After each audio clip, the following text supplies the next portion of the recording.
Hello my sweet army, welcome to my new video. So let's started. आज हम लोग Jungkook और जेहोप की स्टोरी और जेहोप और जिमिन की फनी स्टोरी को देखेंगे। हम लोग इनके उन मोमेंट को देखेंगे जो काफ़ी पहले हुए, लेकिन कुछ मज़ेदार और कुछ थोड़ी सी इंटरेस्टिंग है। पर वीडियो स्टार्ट होने से पहले मेरे चैनल को जल्दी से सब्सक्राइब कर दें ताकि मेरी न्यू वीडियो की नोटिफिकेशन सबसे पहले आपके पास पहुंचे और आप सबसे पहले उसको देख पाएँ। तो चलिए आर्मी, पहले हम लोग डिस्कस करते हैं जेहोप और जिमिन की फनी स्टोरी। क्या ये बात सही है कि जेहोप और जिमिन ने 6 महीने तक एक दूसरे से बात नहीं की थी? तो इसका आंसर है यस। सच में जेहोप और जिमिन ने 6 महीने तक एक दूसरे से कोई बातचीत नहीं की थी और इस बात का खुलासा खुद जेहोप ने 2021 की इंटरव्यू में किया था। जेहोप ने बताया कि जब जिमिन सियोल में आए थे तो जेहोप को भेजा गया उनको स्टेशन से लाने के लिए। पर ये बात जिमिन को नहीं पता थी कि जेहोप भी एक ट्रेनी है, बिल्कुल जिमिन की तरह।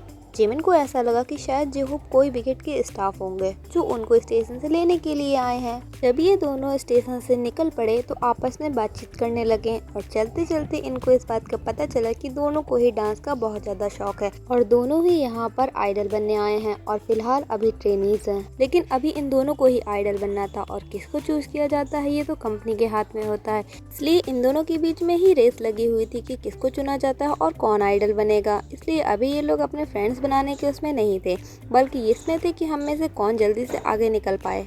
हालांकि ये दोनों एक ही कंपनी में थे, पर फिर भी 6 महीने तक इसमें लगे हुए थे कि हमको एक दूसरे से आगे निकलना है। आर्मी, इस स्टोरी को फनी वे में लीजिएगा क्योंकि ऑब्वियसली है कि अगर दो एक ही जगह के लोग हैं तो वो लोग एक दूसरे से आगे निकलना चाहेंगे। और फिर इन दोनों को एक ही कंपनी में ले लिया गया और ये दोनों बीटीएस में आइडल बनने के लिए सिलेक्ट हो गए। और अब तो आर्मी, आपको पता ही है कि जेहोप और जिमिन तो कितने बढ़िया दोस्त हैं। और आर्मी, आपने इन दोनों की मस्ती को तो बहुत अच्छे से देखा होगा। जहाँ भी कहीं मस्ती होती है तो ये दोनों पहले हाजिर होते हैं। जेहोप और जिमिन दोनों डांसर हैं, इसलिए भी इनकी बैटरी कुछ ज़्यादा ही अच्छी खाती है क्योंकि दोनों को ज़्यादा से ज़्यादा समय एक साथ बिताना पड़ता है, क्योंकि पहले लोग डांस सीखते हैं और उसके बाद मेंबर्स को सिखाते हैं। तो ये जो 6 महीने तक बात नहीं करने वाली स्टोरी थी, ये एक मस्ती वाली थी कि जब पता नहीं था तो होता रहता है, कोई लड़ाई झगड़ा नहीं था और कोई इमोशनल स्टोरी नहीं थी। आर्मी, अभी हम लोगों ने जेहोप और जिमिन की स्टोरी देखी, तो चलिए अब स्टार्ट करते हैं हम लोग जेहोप और जंगकुक की फनी स्टोरी। इस फनी स्टोरी का खुलासा भी खुद जेहोप ने एक इंटरव्यू के दौरान किया था, लेकिन बीच में ही जंगकुक ने उनको रोकते हुए बोला कि ह्योंग, इसे रुको, ये स्टोरी मुझे बहुत अच्छे से याद है और इसको पूरा मैं बताऊंगा। आर्मी, अगर आप इस इंटरव्यू को देखना चाहते हैं तो यूट्यूब पे आपको ये इंटरव्यू मिल जाएगा। ये 2021 का इंटरव्यू है। जंगकुक ने इंटरव्यू के दौरान बताया कि एक बार मुझे एक फैन मीटिंग के दौरान एक फलों की टोकरी मिली थी। मैंने उस टोकरी से एक भी फल को नहीं खाया था और उसको एक मेमोरी के तौर पर अपने रूम में रख लिया था, पर मैं रोज रोज देख रहा था कि उससे फल कम होते जा रहे हैं। जंगकुक ने कहा कि मेरे माइंड में तो आया कि इससे आखिर फल कैसे कम हो रहे हैं जब मैं नहीं खा रहा हूँ, इसलिए मैंने इस बात का पता लगाने के लिए एक बार उस पर नजर रखना स्टार्ट कर दिया। जंगकुक ने बताया कि फिर मैंने देखा कि एक दिन हॉबी ह्योंग उससे एक बनाना लेकर के छील के वो खा रहे थे,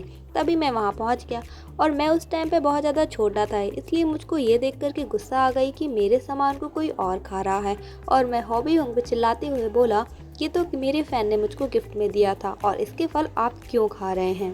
जैसे कि आर्मी, आपको भी पता होगा कि ट्रेनिंग के दौरान सभी बीटीएस मेंबर्स बहुत छोटे थे, इसलिए जेहोप भी बहुत ज़्यादा छोटे थे और जब जंगकुक ने उनसे ऐसे तेज आवाज़ में बात की तो जेहोप को भी गुस्सा आ गया। जेहोप उस टाइम पे केला खा रहे थे और उन्होंने केला ले करके तुरंत जंगकुक के मुंह पे फेंक के मार दिया गुस्से की वजह से। लेकिन जंगकुक ने बताया कि उनको इस तरीके से बोलने पे काफ़ी ज़्यादा एम्बैरसिंग फील हुआ और जेहोप को भी काफ़ी ज़्यादा एम्बैरसिंग फील हुआ। बस इतनी ही थी इनकी ये स्टोरी। अब आप इसको फनी स्टोरी कह लो या फिर फाइट स्टोरी कह लो, कुछ भी कह लो, ये तो आपके मन की बात है। आर्मी, सबसे पहले तो मैं आपसे सॉरी कहूँगी मेरे बैकग्राउंड म्यूज़िक के लिए, क्योंकि मैं जहाँ रहती हूँ यहाँ पर बहुत साधन चलते हैं।